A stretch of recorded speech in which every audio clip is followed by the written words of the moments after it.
Hey there, I'm Nicholas Dubois, co-founder of Advanced SimRacing. We are a Canadian company. So what we did here today is for a real petrol head. He's really passionate about cars, as you can see behind me. We did a turnkey solution for him based on his needs. We try to gather as much information as we can on our client. And like we did today, we install a D-box system.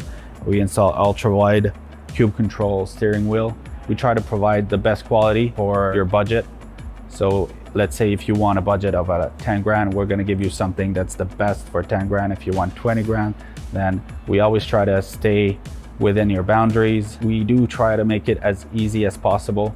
So the client, once we install everything, it's pretty much gonna be a turnkey. So he's gonna press start on his computer, and right after, we'll try to explain everything, how it goes, how it works, and then he's ready to go. Our aluminum is from USA, treated in Canada, cut in Canada. So we do sand all our aluminum piece just to make sure the powder coat sticks to it. And that's one of the reasons why we use powder coat, is to make sure you have the best aluminum finish in the industry. And our quality is beyond what you can get with any other competitors right now. We are really, really passionate about all the gear, all the cockpits, all the sim hardware, and that's why we want to create something that's really going to reflect our passion into our product. Come visit us at advancedsimracing.com. You can always reach us if you have any questions. You can call us, you can text us, you can go on Facebook, like our page, ask us questions over there, and we'll make sure to answer every questions there is. We are very passionate about what we do, and we try to make it as easier for you to go into the sim racing world, because there's a lot of gear, there's a lot of options, but let us guide you through your process, and let's hope you'll be an Advanced Sim Racing customer.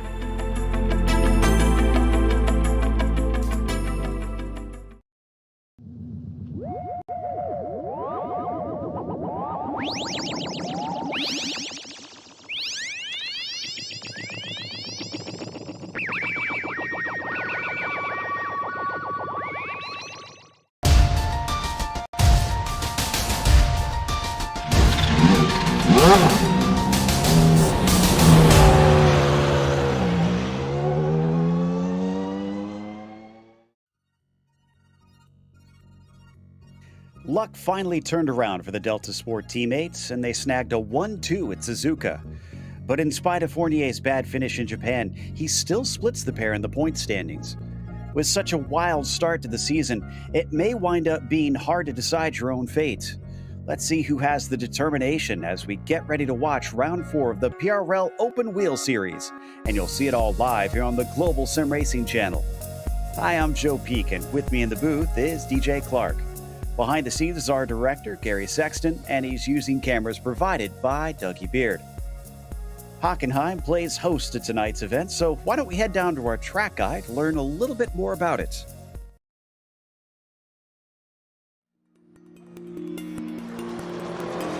Welcome to Hockenheim. Located just an hour away from the border of France, this is a German track whose nature has changed drastically over its history. Once an eye-watering blast through long straights in the forest, it has since been truncated to its current format. With 6 different layouts ranging between 2.5 and 4.5 kilometers, containing 13 to 16 turns, depending on which you choose, it's got something for just about every level of racing. This means it would fit everything from club cars up to Formula One. And that's perhaps what it's most well known for. One of the regular hosts for the German Grand Prix, it has been the scene of multiple dramatic moments, some triumphant, some tragic. Its redesign in the early 2000s gave it a few well-placed overtaking spots. The Parabolica entrance can create a good sneak attack, but even if you don't get it done there, the huge run towards the tight and slow Spitz curve is the place most well known for overtakes. If neither of those work, on rare occasions, Mercedes Corner can see drivers manage to pass one another. While the straights certainly aren't as long as the old version, it still requires a good deal of top speed to be competitive. But driver beware. Throttle control can often make or break your lap on the latter half of the circuit. All in all, German race fans can be assured to find great action no matter your tastes in racing at this fantastic venue.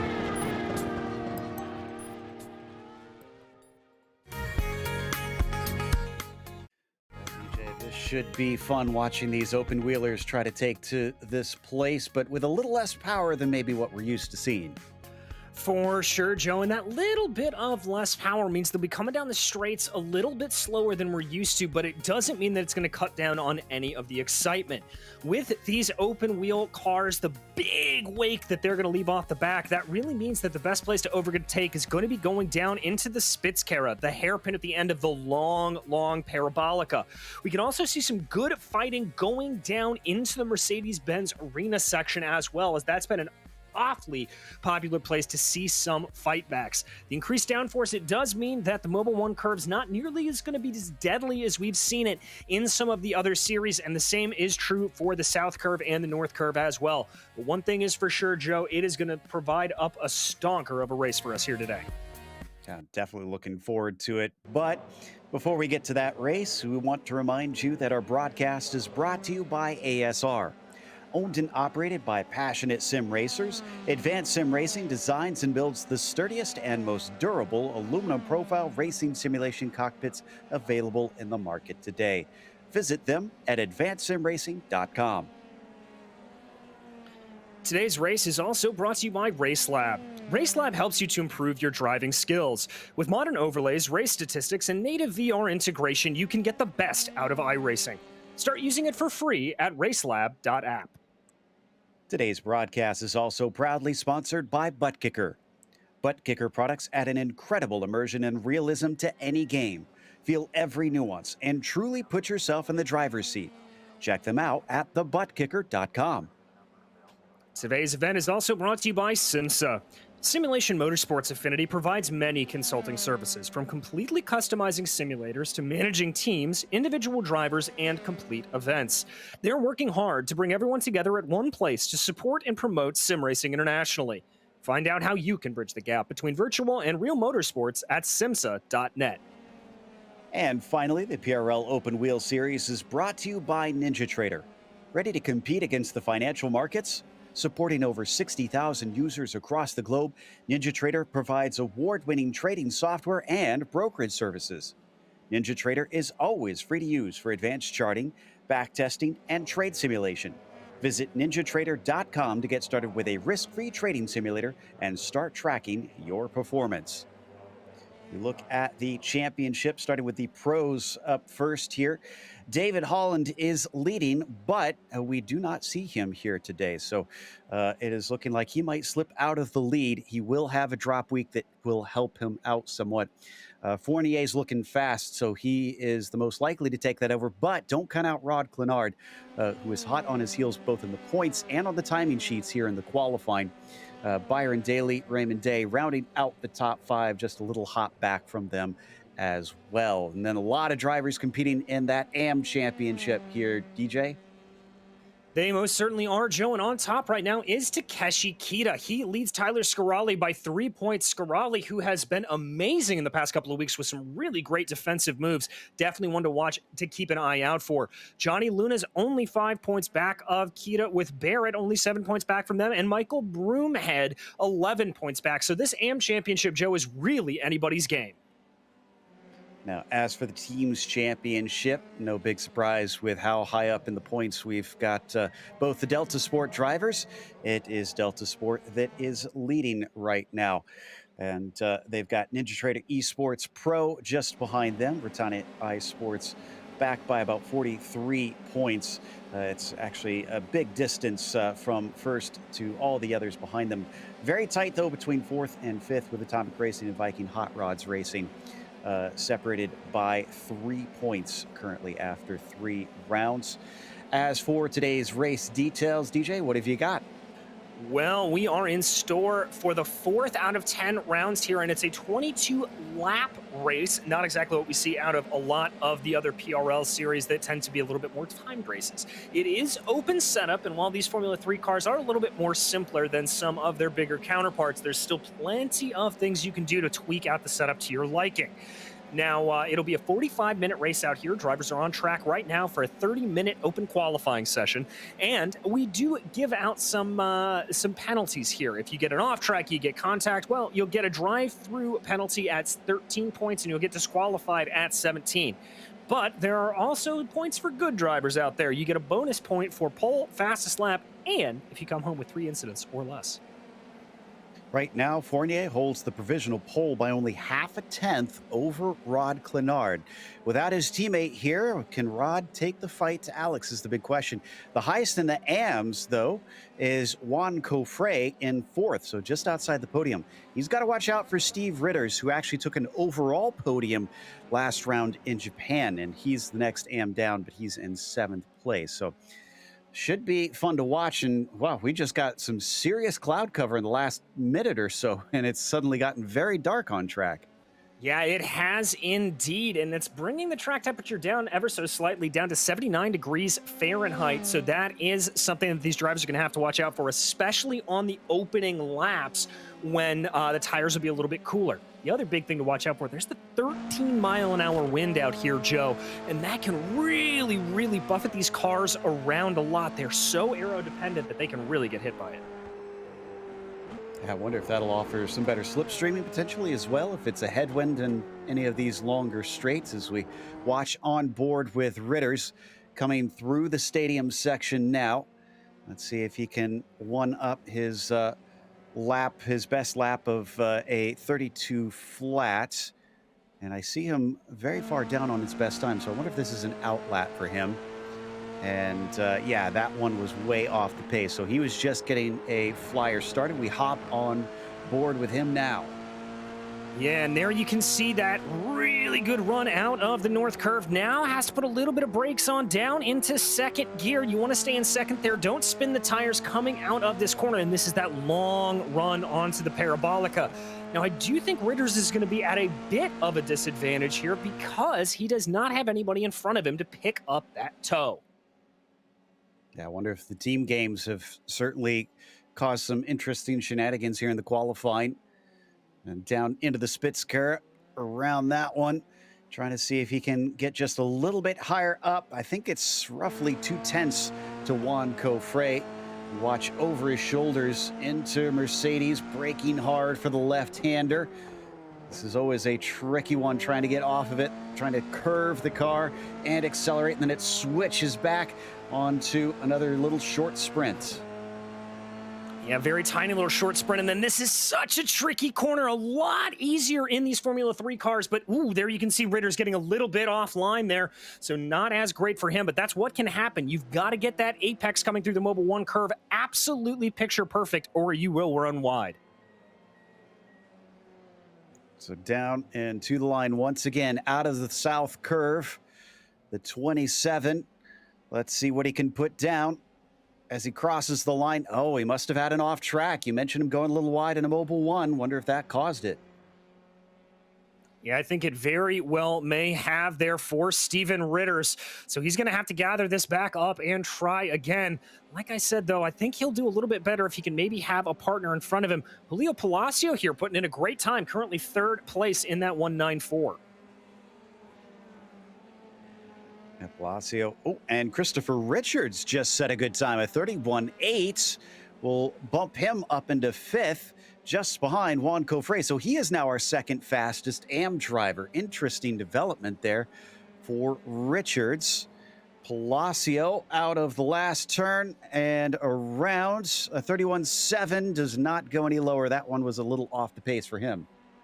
Yeah, not sure what caused that slowdown for him as I keep a track here of the drivers out on circuit, just watching to see if anybody's going to be able to put down some good times around this circuit. That's a little bit of a block up there in front. I believe that's the 29th place machine, Adam McDonald, that may have gotten a little hard onto the binders going down into the Parabolica entry. You see Cofre's actually parked it. They got about 3.5 minutes left. That is enough time for him to get back around and start a flyer. Actually, could even get potentially 2 laps in, but he doesn't want to waste too much time. We've seen repeatedly here, DJ, that these F3s tend to like to get the tires warmed up properly before you can get some of your best laps out of them. Yeah, you really do. You do not want to be attacking, especially on a track like this where you need a lot of tire grip, mechanical grip coming through some of the slower corners. You do not want to be going after that with cold tires. Whoa, speaking of cold tires, that's a little bit of that from Christopher Richards. I think he just lost rear tire grip there, and that sent him around through the south curve. Giving an apology over the radio as somebody else got caught up in that as well.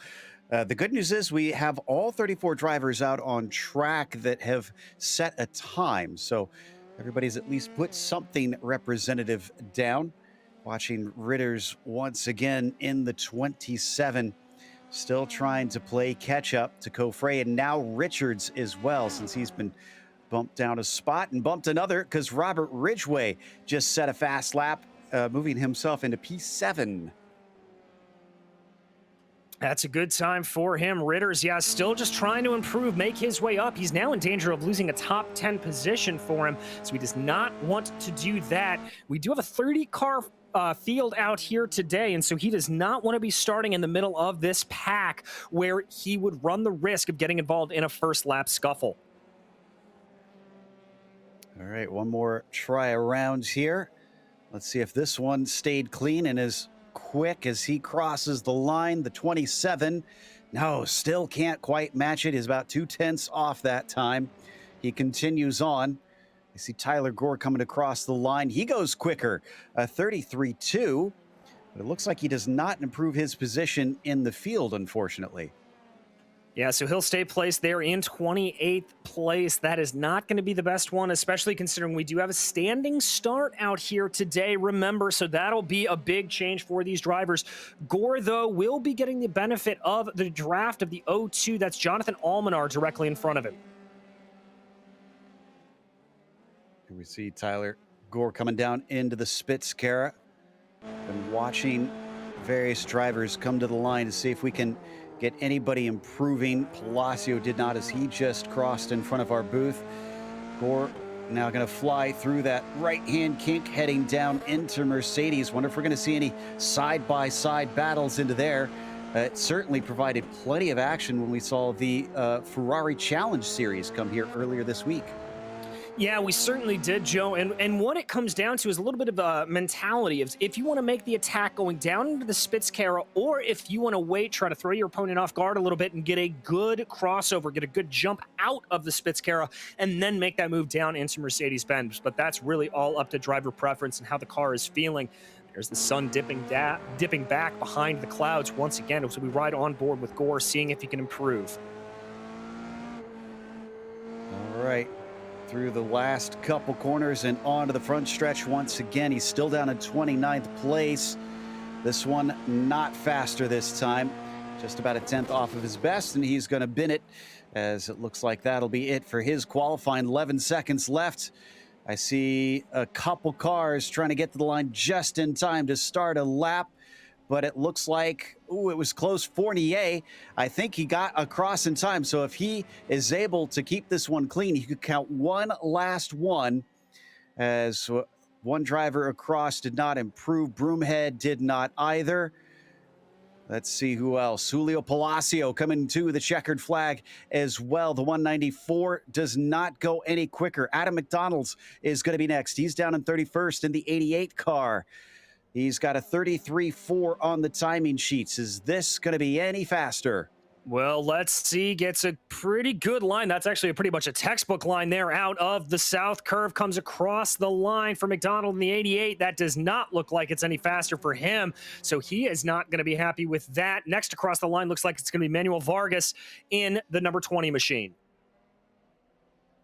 Here he comes. 32.2 is his fastest, and it'll stay there, as he is not able to improve. Joseph Tebben has his steering wheel problems figured out, but still can't get it around the final corner, and unfortunately has that last lap deleted.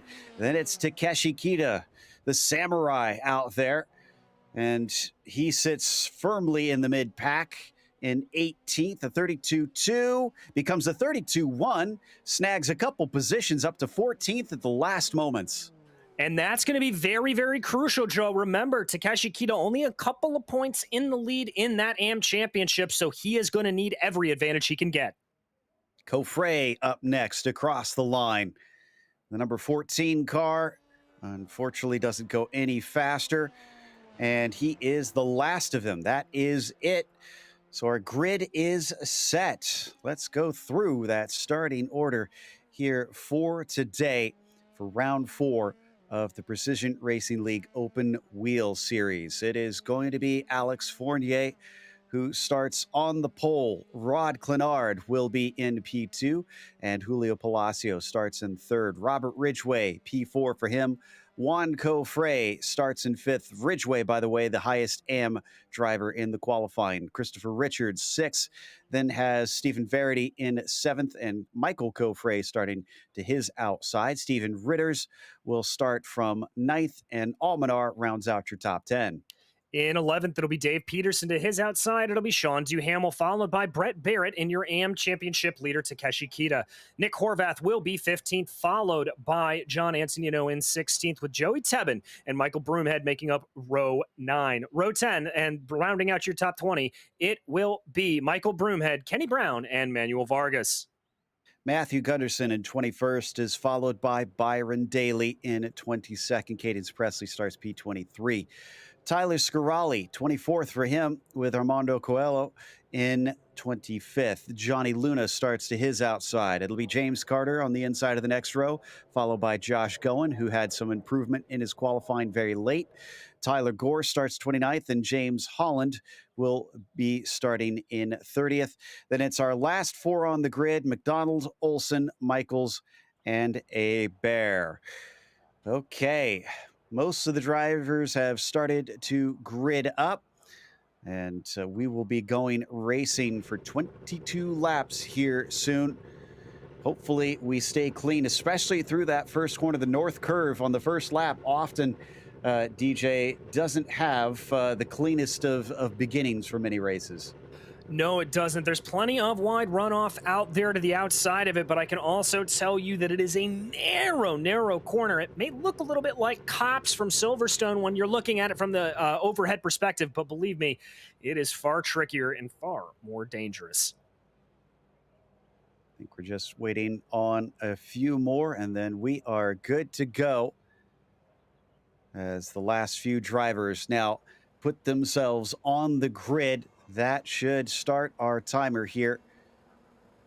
And the lights are up, and the green flag is out. Alex Fournier looking pretty strong on the start. A little bit of a slow one for Julio Palacio. 3 wide behind them, back around 10th. And some of them fanning out to try and take that at escape road off to the side, make sure they stay safe. So far, so good. We head down to the Parabolica entry.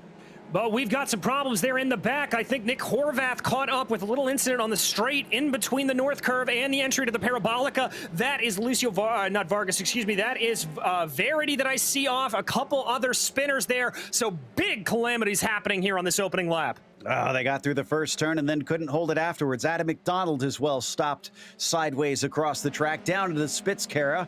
Rod Clenard still chasing Alex Fournier. They're starting to gap the likes of Palacio and Ridgway, and I see Almanar in a problem to the outside of the Spitzkara. A few more cars getting collected now. And Joe, I have to say that was John Antonino doing a little bit of a Valtteri Bottas impression, locking up, going down into the Spitzkara and just careening across the grass, taking out him in the process. He's got some pretty major damage, as you mentioned, does Jonathan Almanar. Poor Valtteri, 10 wins, and that's his legacy, it seems like now, as they come into the stadium section.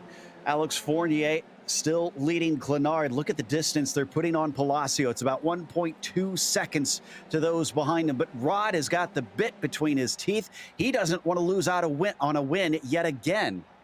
No, he does not. And look at that draft here. I don't think he thought about maybe making a move down to the inside of the north curve, but thinks a little bit better of it. Wider run there. That will probably result in a 1X for Clenard, but he will stick up behind. Here he comes. Got to get this exit to the Parabolica entry right. Looks like he got it pretty well, but Fournier also getting a good jump away. Oh man, Takeshi Kita, who's usually Mr. Consistency, had a spin out of the south curve, so he falls back. We continue to watch from the back of Fournier, and this is getting very close. He knows it. He goes to cover. There goes Clenard off to the left-hand side, breaks deep. Can he finish the pass, though? He tries to chop down, but he has to give space at the apex, carries it off the corner, and Clenard's your new leader.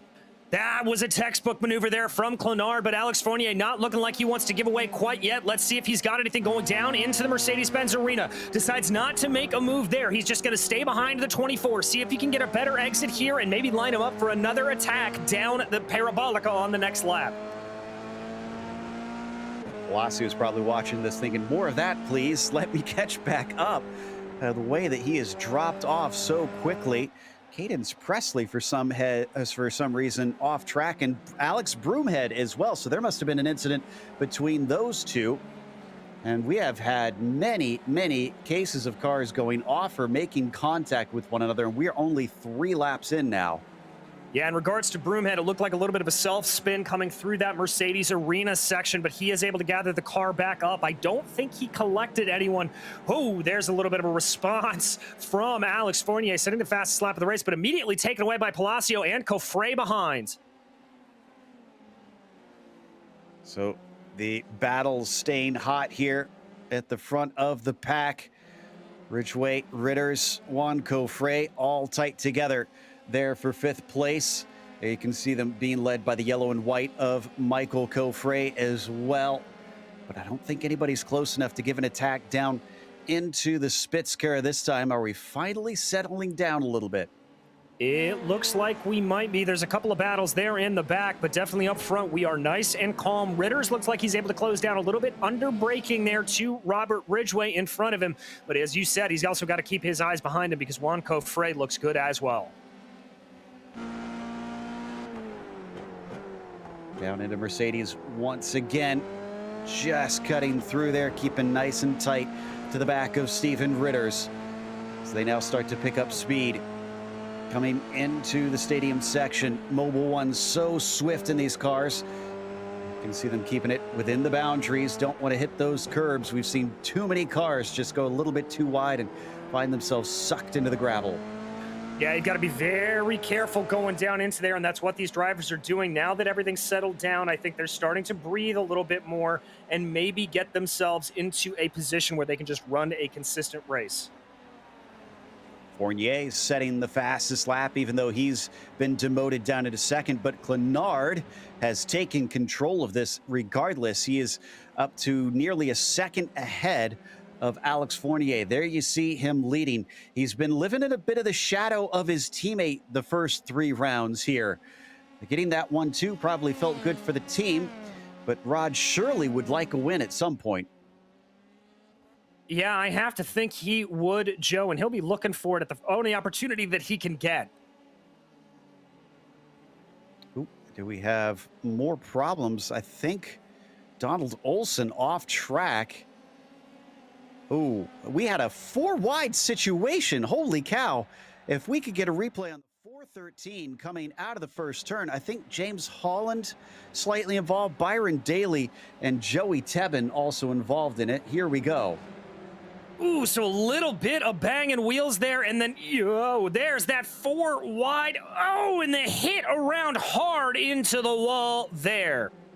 Yeah, unfortunately, I don't think that was ever really going to work out well for anybody with how tangled up everyone was in this situation. Look at this. Yeah, he tries to catch it. Go ahead. Yeah, you can see the car responding to that hit, and then just, ow, right into the wall, and that is terminal damage. Yeah, so he had to take a tow, was not able to drive that one around. They have no spare car in this series, so either they have to have the team really hack away and trying to get that thing repaired to get back out, or you just park it and go home for the evening. Meanwhile, up at the front, 1.4 seconds now for Rod Clenard over Alex Fournier. This is not looking good for Alex unless he's doing something like saving fuel or tires as we jump back to a nice little battle here. Yeah, this is Juan Cofre coming to the inside of Steven Ritter's down into the Spitzkara. It's now a battle of the late breakers. A little bit squirrely there on the brakes for Cofre, but he's able to wind it back up. Ritter's looking for a little bit of a crossover. I don't think he exactly has it, and indeed, Cofre able to take the position. Could have a fight back, though. Let's see if Ritter's is antsy about this one. Tries to brake a little late, but no. He's going to stay behind the likes of the 91.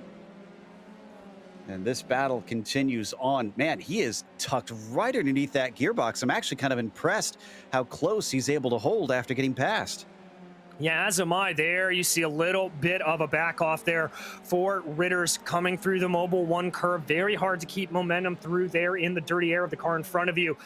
He's now losing a little bit of time here through Sector 3. Not exactly what Ritter's wants, but as long as he's able to keep this within about... Who was that off? Was that Cofre? Cofre and Robert Ridgway both had issues into the south curve. Steven Ritter's able to take advantage. I don't know if Juan maybe checked up because he was caught off guard by the 17. Let's look at the replay. All right, so that looks like there that Ridgway just caught a little bit of that exit curbing and got the car sideways. And, you know, Joe, for Cofre, I've got to think that may be a little bit of incident fixation. He just sees the car go in front of him and is thinking so hard about not trying to catch it. Yeah, there you can see it right there. Just catches the curbing. Yeah, I think that's exactly what happened is he was focused on the wreck in front of him and forgot to drive his own line.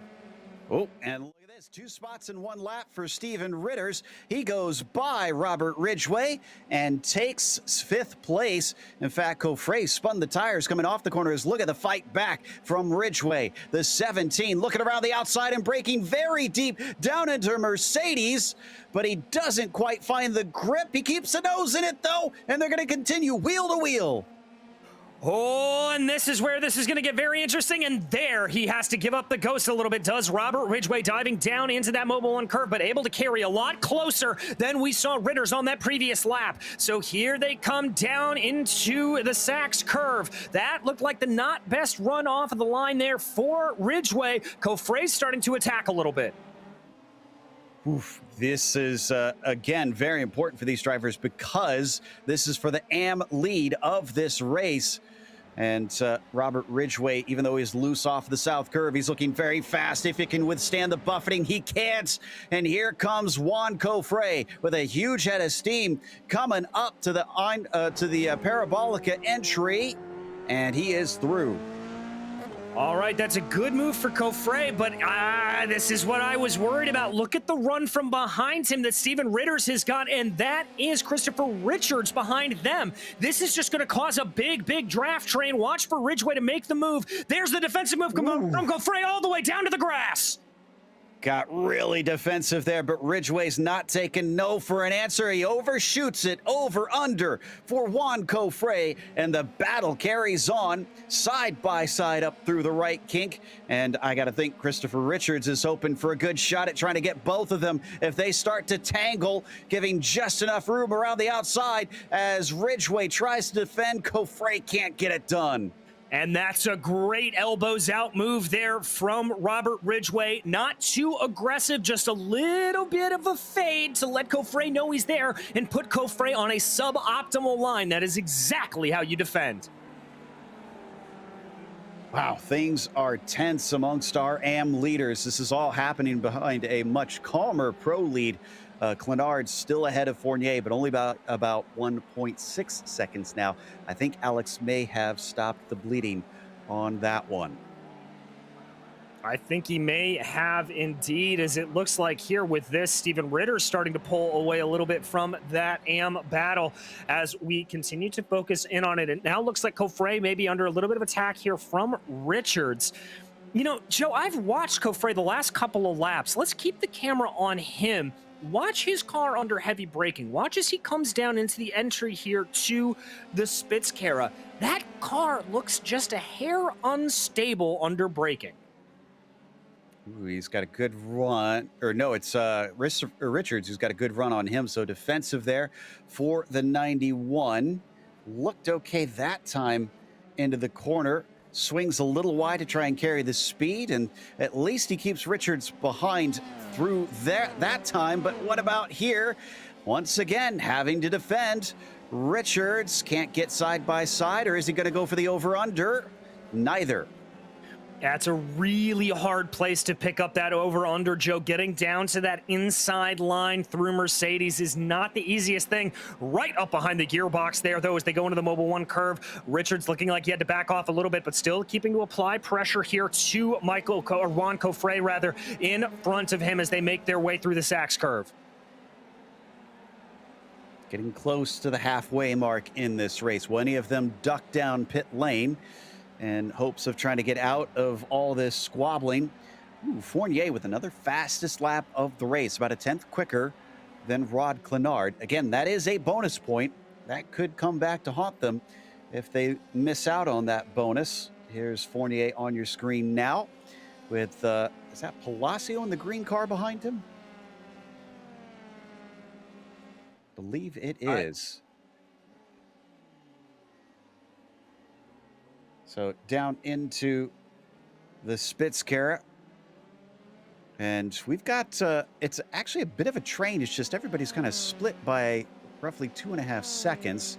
Mentioned Palacio. Michael Cofre is the next one back before we finally get a big gap to the AM leader, Steven Ritter's 5th overall. So top 4 have all of about 6 seconds splitting them. Yeah, and I'm getting a little bit of the sense here, Joe, that they're just kind of taking their time. We may be looking at a little bit of a wait-and-see situation from these top 4 drivers. Nobody really wanting to push too hard. They know they want to preserve the tires, probably not wanting to overcook them because they're going to opt to not take tires during the course of their pit stops. Let's head back to 17th. Gowan and Broomhead have got a nice mid-pack battle here. And both AM drivers fighting for this one. That was a late look from Broomhead. Thankfully did not get into the back of Gowan with that, but certainly had to think about it. Yes, he did. And remember, Broomhead doing a little bit of fighting back here because he had that early spin. He is where he started, but the majority of drivers around him right now are up multiple positions. So a little bit out of position for Broomhead. Certainly. And coming down through the south curve, that red and white number 8 starting to pull away now from Michael Broomhead. So looking a little bit more handy here coming into the north curve one more time. Next time around, going to mark that halfway point. Is way wide there on the exit for Michael Broomhead. He keeps it from spinning out, but he certainly carries the speed with it too. Yeah, it really does. I'm kind of surprised by that, Joe. There's a bit of a big sausage curb on the exit of the north curb. A little bit of internet connection there for Broomhead, but this could be his best shot right now on Josh Gowan, poking his nose this way and that, seeing if there's a way by that red and white machine. There's Broomhead to the inside. He's going to see if he can try and outbrake him down into Spitzkehre. He's just alongside, but he's not fully past. Shorter line through, but also harder to get the throttle down, and he discovers that the hard way. There goes Josh right on past. And he's going to hold that position, but Broomhead, I think, not ready to give up the ghost here quite yet. Looks to the inside, goes to the inside, thinks better of it going down into Mercedes. Tania, iSports driver, just can't seem to get this one to stick, although he seems to have decent pace compared to Josh. Yeah, he's certainly able to keep up with him. It's just one of the problems that sometimes you can encounter here at Hockenheim is that you can get very close, you can get that big draft, but outside of that, when you get into the second and third sector of this track, it just gets a little difficult to follow behind. That air wash really disrupting the amount of downforce your car is able to generate, and I think that's exactly what we're seeing here from Broomhead. Gonna have to make a decisive pass, get this one done. Ooh, that was a lot of inside curb for Gowan, and I'm kind of amazed that he's not in a heap in the outside wall right now. Yeah, I am too, but again, look at that run from Broomhead coming off of the north curve and through the parabolic entry. Little bit squirrely there on the exit of that, let's call it a mini chicane, but here comes the draft. I think Gowan's going to force him down to the inside again, and yes, that's the path he's going to take. Broomhead starts to close. It's now a battle of the late breakers. Here they are on the binders. Broomhead a little bit ahead, trying to cover off Gowan, and he pushes him wide.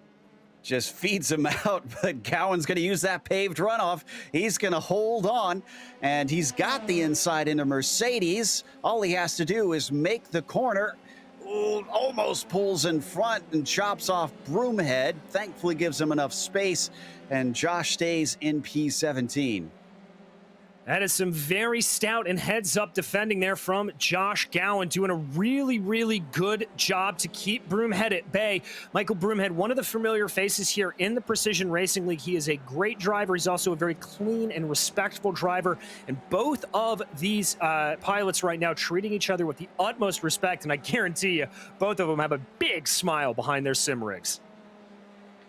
Back up here as we watch them coming around the south curve one more time. Behind them, the car that you see giving chase is Chip Michaels there in 19th, trying to see what he can pick up. He started from 33rd as well and sits in 19th as we jump a little bit over here. Yeah, looks a little bit like Juan Cofre has been able, or excuse me, Robert Ridgway, been able to catch up to the back of Steven Ritters. Remember, this is that battle for the top spot in the AM class. Ritters pulled away in the early stages of this race. Little bit of a run wide there. I believe that's Gunderson in the green machine that they're having to get by. For a second, I thought maybe that was Julio Palacios' similarly painted car. Oh, and a spin behind them. That's Juan Cofre. Juan Cofre is off. The Mobile One curve has claimed another victim. The 91 finds himself facing the wrong way, and this was an unforced error for this driver. Let's bring this up on replay if we can, Joe, because this is exactly... Oh, and we've had another spin. That is Christopher Richards. Oh, no, one of our drivers vying for the lead in the AM fields, and look at him try to cover off Brett Barrett. At the same time, is that car okay? Did it hit anything? Looks like they're going to have a challenge from Kenny Brown as well. Barrett able to get to the inside. Can Brown follow him through the corner? He's got the inside, but he doesn't have the shot off the turn. Nice little chop down there for Brett Barrett, but that's going to allow for Christopher Richards to try to pick up the draft here. I can report that there is no damage on that car. He just caught a little bit of the inside curb and going down into the south curve. But there, a jink to the outside. Barrett's going to make Christopher Richards go the long way around here. Kenny Brown thought about making it 3 wide, but thinks better of it. But here we are, still 2x2 through the corner. Big checkup, and they're still side by side. Contact between Barrett and Brown. I hope that there isn't damage to the front wing of the 23 after that one. Weaving across the track, trying to break the slipstream. Looks like Christopher Richards really wants to get out of this. He was much farther up just moments ago. Yes, he does indeed, and Richards has that pace, and he knows it, so he is going to be pushing like a madman behind the wheel of the 49. 10 laps to go now. We're going to watch the replay. Let's see which one we're looking at. I think this is Richards. Yeah, that's the 24 machine there of him. Oh, that's Cofre's spin. There you can see him. Yeah, I think he just loses it. Goes through the Mobile One curve a little bit too fast, and then we're going to jump up here. Now, this is Richards' spin. Now, watch this. He just catches the inside curve coming through the south curve. All right, here we go. Oh, yeah. Almost looked like he hooked the inside tires over it, and then car maybe bottomed out a little. Good catch, though. Kept it from going into the wall or turning around completely, but it cost him time. Yeah, it certainly did. But talking about that pace, you can see already the gap he's able to pull onto Brett Barrett behind him. Definitely starting to pull away and trying to reel in Sean Duhamel up in front. Woo, that battle, though, for the lead of the AM class. It keeps getting hot. Ritters and Ridgway duking it out here. And Ridgway is back 2 positions from where he started, whereas Steven Ritter's is up 4. Certainly is one to watch out for. I would not be shocked if Steven gets promoted to the Pro Series next season. The way he's been racing so far this season, it started out a little bit rough. He actually, at one point, had the unfortunate record of being negative on points, but he has bounced back and is showing himself to be quite the speedster. Yeah, he really, really has, Joe. Just some good strings of races. And, you know, that's what can happen. You enter into the season, you get your hopes up, you have a bad opening race, and it just kind of compounds in your head a little bit. And then you just take a mental reset, get your head back in the game, and you can start seeing these consistent performances getting laid down. Another car with a problem through the south curve. That seems to have been our toughest corner. Brett Barrett in the 32. Lost control, and he falls down to 12th because of that. In fact, there you can see him losing another position to a man who spun similarly, Juan Cofre. Here's the replay on Barrett. Looks like just after the accident there. Here we go. All right, so keeping an eye here. All right, here we go. This is going down into the Sachs curve. Pretty good line through there, diamonding off the corner. Wide run on the exit. Now line up this corner, try to get it as straight as possible. Looks good there. Oh, he caught the outside curbing. That sent him in a spin very quickly. Thankfully gets it going, but he's still in a battle right now because Juan Cofre, who goes very wide, is going to give that one up, unfortunately, for Juan. Great for Brett Barrett, who gets 12th back. Yeah, he'll be very happy about that. But, Joe, I've got another solution to why we are seeing so many cars having problems coming through that south curve.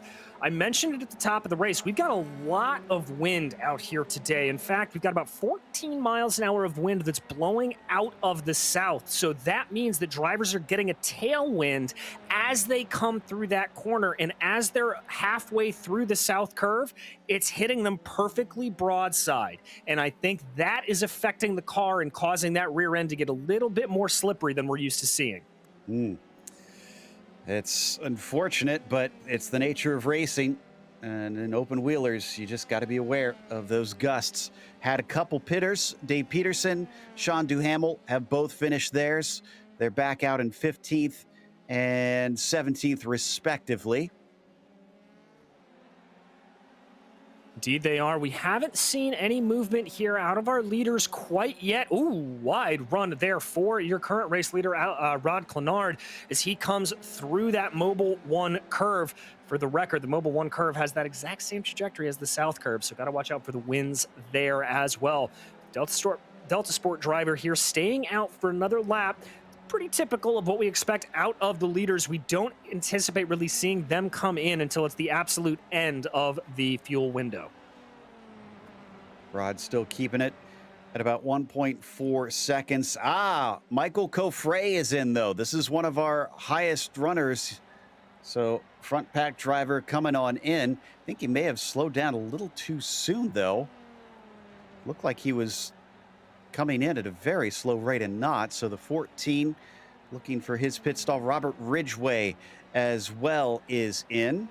You get any others? Not seeing any behind them on the entry. Looks like Juan Cofre and Tyler Gore. And yet again, drivers hitting their pit limiters extremely early. And Gore knows it. He's going to pass him in pit lane. Some good heads up there from Tyler Gore. Yeah, every pit lane is different, and the one here, it is a pretty late yellow cone to get down to that pit speed limiter, so Gore just taking advantage, being able to eke on by, but he'll have lost some time there, I think, behind Cofre as they came in. Got to practice every aspect. You got to know where those cones are, how far and deep you can take it. As we ride on board with Rod Clenard coming back around. Does he pit in this time?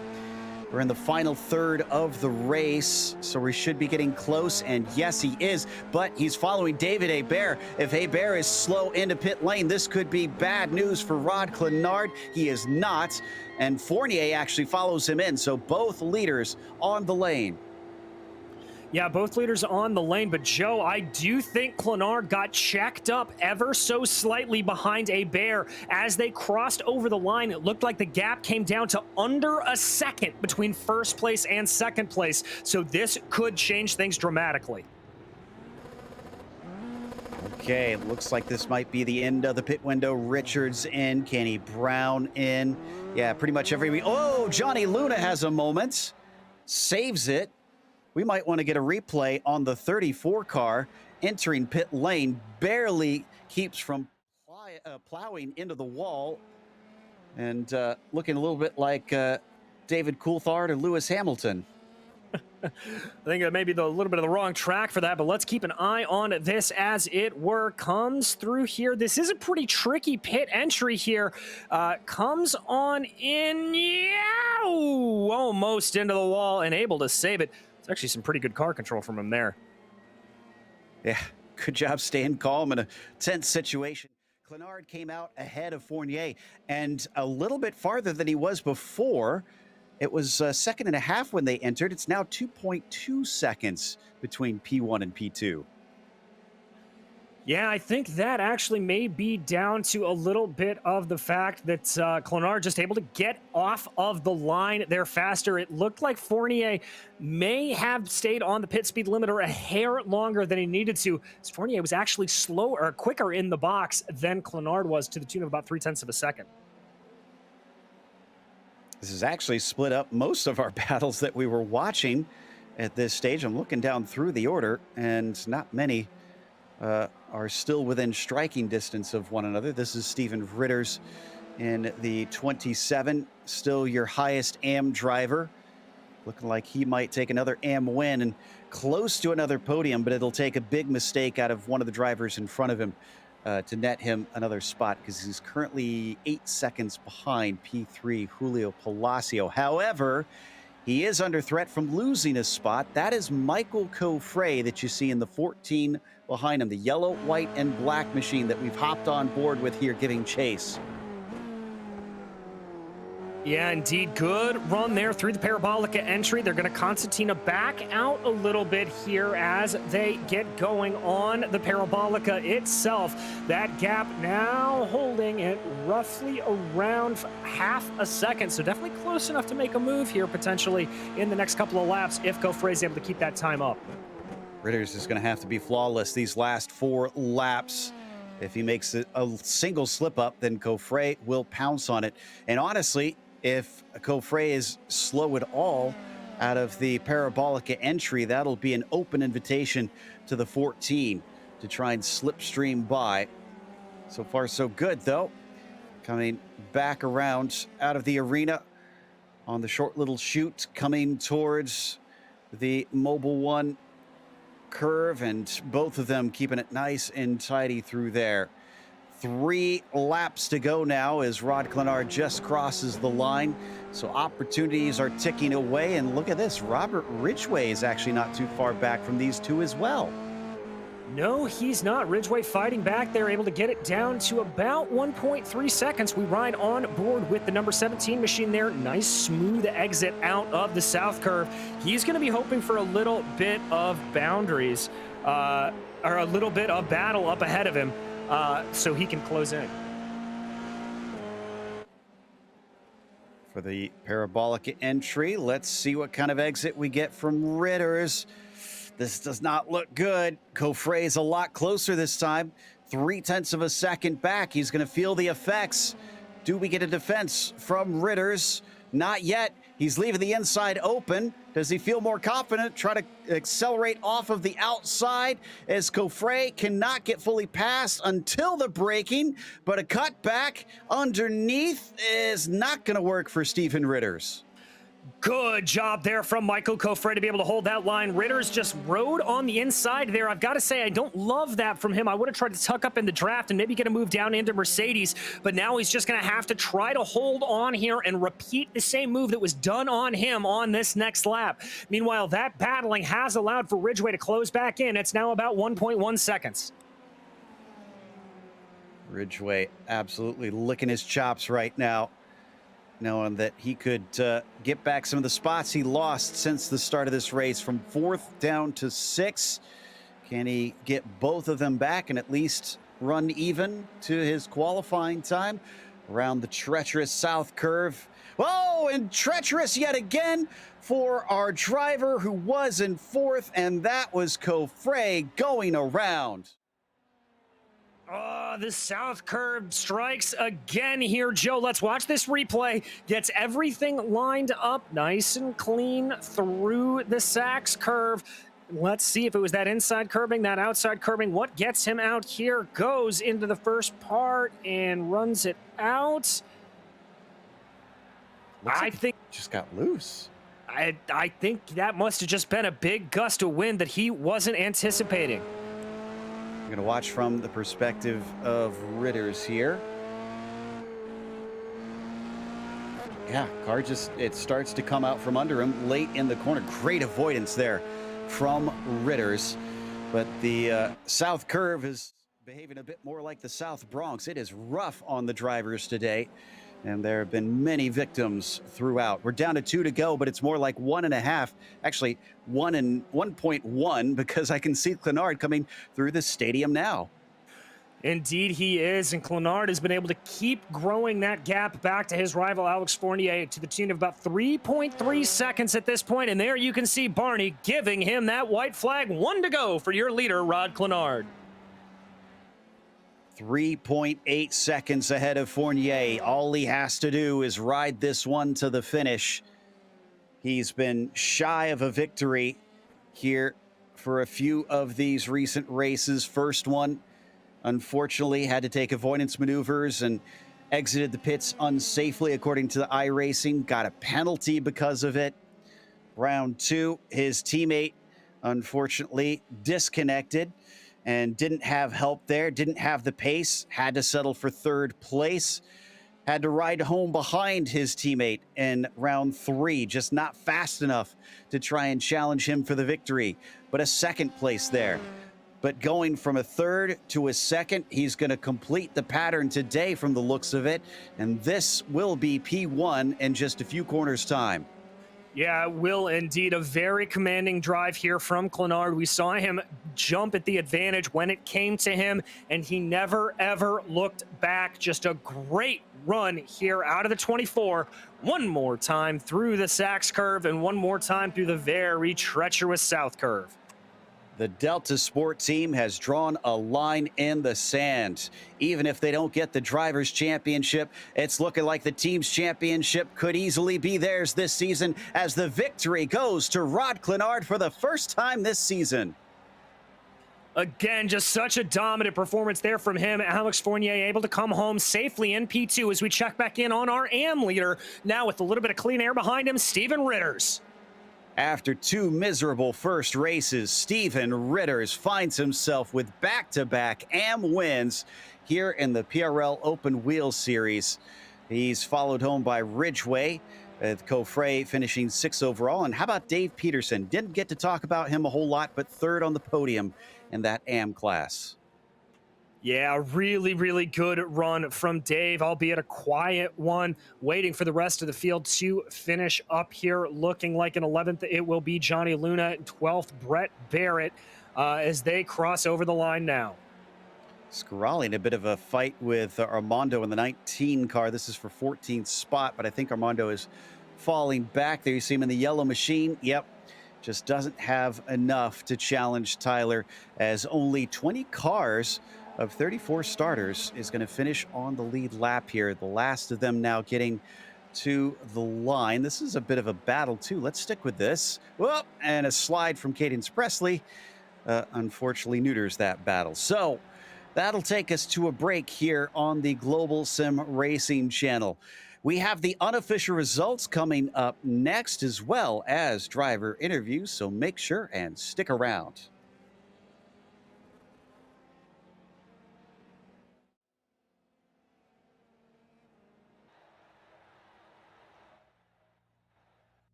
Welcome back to the Hockenheim ring. We just watched round 4 in the PRL Open Wheel Series, and Rod Clenard finally got the win he's been looking for. It was Alex Fournier who followed him home, making sure to keep that championship fight tight, and Julio Palacio with a third just behind them rounds out your podium. Stephen Ritters was 4th and your AM winner, and he was congratulating Robert Ridgway for the great fight after he came across the line. Robert was behind him in 5th. Michael Coffray was involved with that for some of that race. He finished 6th. Dave Peterson quietly coming home in 7th. Christopher Richards was P8, and then it was Sean Duhamel in 9th and Kenny Brown finishing 10th. In 11th, it was Johnny Luna, followed by Brett Barrett, with Tyler Gore and Tyler Scarali finishing behind them. Armando Colello was in 15th, followed by Chip Michaels and Michael Broomhead in that little bit of a recovery drive in 17th. James Holland was 18th, followed by Byron Daly and Cadence Presley to round out your top 20. Matthew Gunderson was the first driver a lap down in 21st in a very un-Takeshi Kita-like race for the 64, finishing 22nd. Adam McDonald finished P23, and David Hebert was 24th, coming from last on the grid. Josh Gowan was 25th, followed by Nick Horvath, P26, Juan Coffray, 27th, and James Carter, 28th. Then from there on down, it was DNFs today for everybody to the last in 34th. We've got our winner ready to talk to us, Rod Clenard, starting from the front row, but moving up one position to take the victory. Rod, it took until round 4, but you finally finished on the top. Absolutely, and it feels good. It was a hard-fought race. It was basically a 22 lap qualifying session against Alex and Julio. It's a great race. Yeah, the way you two started pulling away immediately certainly made it look like there was some fast times being set down. Now, when it came to the pit stops, you pit in right behind a lapped car. Did that make you nervous at all? Because we saw a few drivers not make the most efficient of pit entries. Yeah, that was a huge concern because I was out of gas and I had to pit. There was no other choice. And thankfully, it didn't really affect me. I thought it might have affected me the closer to the cone we got, but it ended up okay. I think I actually gained a little bit coming out of the pits. Now, the question is, without your teammate here, David Holland, obviously that helped you have one less driver to try and compete against. When we head off to MotorSports, if he comes back, can you repeat that victory? Is that going to be harder with him around? Absolutely. It's going to be harder. It's always harder, no matter where we're at with David. He's extremely fast. Keeps everybody on their toes. Well, I guess in that case, you got a good teacher, though, to help you try and get that a little bit faster. Is there anybody you'd like to thank for today's victory? Yeah, there is. I'd like to thank United for Kids, Freem USA, Get Stuck, Driven Texas, Extreme Sim Racing, and Move Up, and Race Factory. Great stuff there from Rod Clenard, our winner here. And I believe we've got our third place finisher, Julio Palacio, as well. DJ Clark seems to have caught up with the 194 to see what kind of race he had. Well, Julio, sorry, man. We just heard there from Rod how close of a battle that was between the three of you. All of you guys really just pushing each other to the end. But how was it for you behind the wheel? Yeah, it was an exciting race. Congrats to Rod and Alex. Had a tiny bit more pace than I did. It's a really tough track, as I'm sure you guys know, in this car. So it was just trying to hang on and kind of keep the guys, behind me, and just try and stay to their draft as long as I could. So it was a lot of fun, but I tell you, we're definitely sweating here. It's crazy. How do you keep your mental composure like that when you are in just an absolute slugfest where every single lap counts?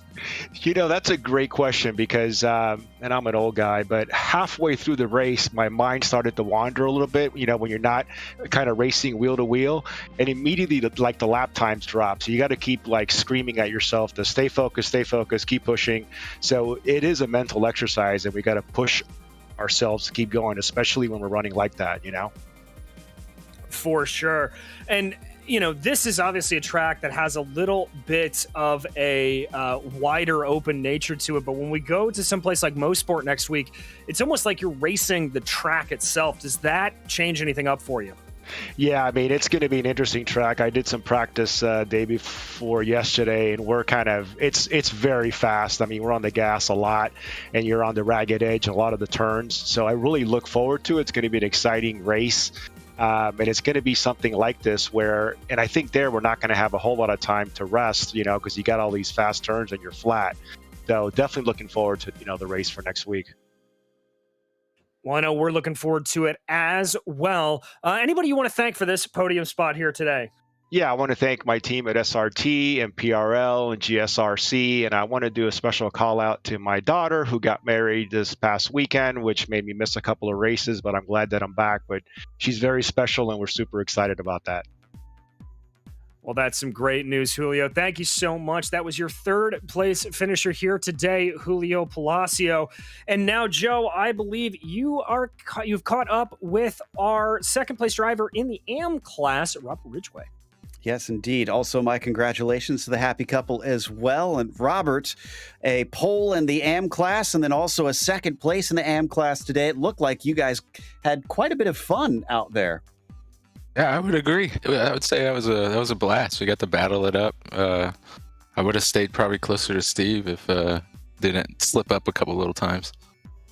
We saw a number of slip-ups out there, mostly out of the final turn, the south curve. We were speculating that maybe there was some gusts of winds. Do you have any idea what caused so many drivers to go around at that corner? We just love that gas pedal. You know how it is. I like that response. We were talking to the others as well about the next round MotorSport coming up. How familiar are you with that track? Do you feel confident going in? Not at all. But, hopefully get enough practice in to learn it. I don't know that track one bit, so see how it goes next week. Oof, definitely get some practice in. It is a toughie. Still, congratulations on a podium in the AM class here today. Is there anybody you want to thank for that? Oh, of course. I got to thank the team, Atomic, Subatomic Racing, and all the guys over there. And, family and everybody else. I've really got to give you guys a thank you. You do such a great job. I really appreciate it. Makes the races fun. I hope the close racing today. I got to thank Steve Ritters for giving me a nice little battle for the whole race and having some, super serious fast pit stop there. Or maybe I'm just slow. But thanks to everybody. That was Robert Ridgway, who finished in 5th overall, 2nd in the AM class, and he came into this race 14th in the AM points, so he's going to certainly savor what this will do for his results. In the meantime, that's it for our interviews, and we're going to close out with a big thank you to our sponsors for this series, which includes ASR. They design and build the sturdiest and most durable aluminum profile racing simulation cockpits available in the market today. Visit them at advancedsimracing.com. As well as RaceLab. It helps you to improve your driving skills. Start using it now for free at racelab.app. And ButtKicker. Feel what you've been missing at thebuttkicker.com. Also, SIMMSA. Find out how you can bridge the gap between virtual and real motorsports at SIMMSA.net. And finally, NinjaTrader. Visit ninjatrader.com and get started with a risk-free trading simulator to start tracking your performance. Thanks goes out to the companies that provide the software and hardware for our broadcast listed on your screen. And additional thanks to June Lalonde, who provides our wonderful music. Check out our Bandcamp for more awesome work. Thanks to the team today, DJ, Gary, and Dougie. You can find more info about GSRC at globalsimracingchannel.com or through our social media. Also, check out our merchandise store at simracingmerch.com/GSRC. We keep a link in the description below. And don't forget to subscribe to our YouTube channel so you don't miss a moment here on the channel. As we mentioned, next race going over to Canada for MotorSport Thursday, October 21st at 8:45 p.m. Eastern. But we have upcoming races for other series listed on the screen, so check those out and mark them down on your calendar. Until next time, race clean, race hard. We'll see you on the track.